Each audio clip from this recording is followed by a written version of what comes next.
Hello friends, આજે હું મારી રસોઈમાં આપનું સ્વાગત કરું છું. આજે આપણે ચોખા મેથીનું શાક બનાવીશું. તેના માટે મેં 50 ગ્રામ જેવા ચોખા લીધા છે, થોડી મેથીના 2 ચમચી જેવા દાણા લીધા છે, રાઈ, જીરું, લીલા મરચાં અને મીઠા લીમડાના પાન અને લીટર જેવી છાશ લીધી છે. હવે ગેસને ચાલુ કરીશું. હવે ગેસ ઉપર કઢાઈ મૂકી અને તેમાં થોડું તેલ પાડીશું.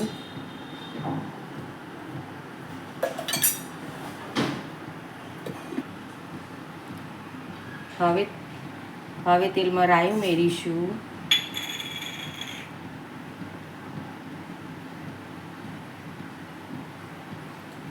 થોડું જીરું ઉમેરીશું.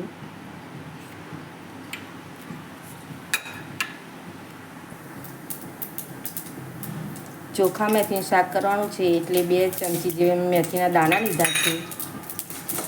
તે સારી રીતના મિક્સ કરી દઈશું.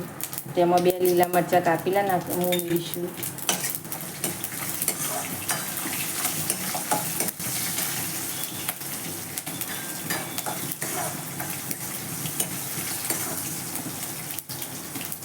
મીઠા લીમડાના પાન ઉમેરીશું.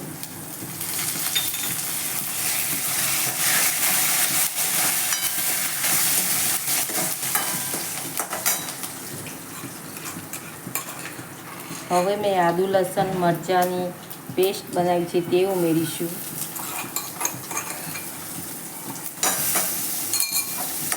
તેને સારી રીતના મિક્સ કરીશું.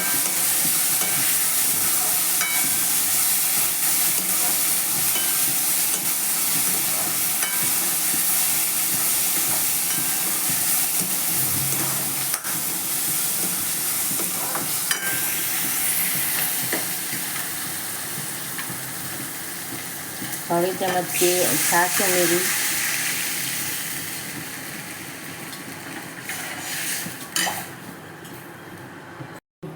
છાશમાં 1 ગ્લાસ જેટલું પાણી ઉમેરીશું. 10 મિનિટ પહેલાં મેં ચોખાને પલાળી રાખ્યા હતા તે હવે ઉમેરી દઈશું.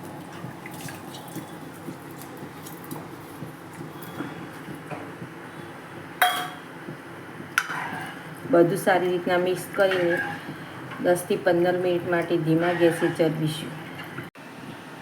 હવે તેમાં થોડી હળદર ઉમેરીશું. અડધી ચમચીથી થોડું ઓછું લાલ મરચું ઉમેરીશું, તીખું, અને સ્વાદ અનુસાર મીઠું ઉમેરીશું. તેને સારી રીતના મિક્સ કરી અને 10 થી 15 મિનિટ ચડવા દઈશું. 10 થી 15 મિનિટ થઈ ગઈ છે. ચોખા મેથીનું શાક સરસ રીતે થઈ ગયું છે. તેમાં થોડા ધાણા લીલા ઉમેરીશું અને તેને સારી રીતના મિક્સ કરીશું. ઘરમાં કોઈ પણ શાક ના હોય તો ફટાફટ આ શાક બની જાય છે, ચોખા મેથીનું શાક, અને ખાવામાં પણ બહુ ટેસ્ટી રહે છે. હવે તેને એક બાઉલમાં લઈ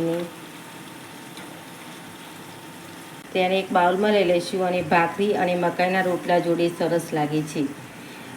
મારી રેસીપી ગમે તો સબસ્ક્રાઈબ કરજો અને વિડીયોને લાઈક કરજો અને શેર કરજો, અને મારી રેસીપી કેવી લાગી તે કોમેન્ટમાં લખીને કહેજો.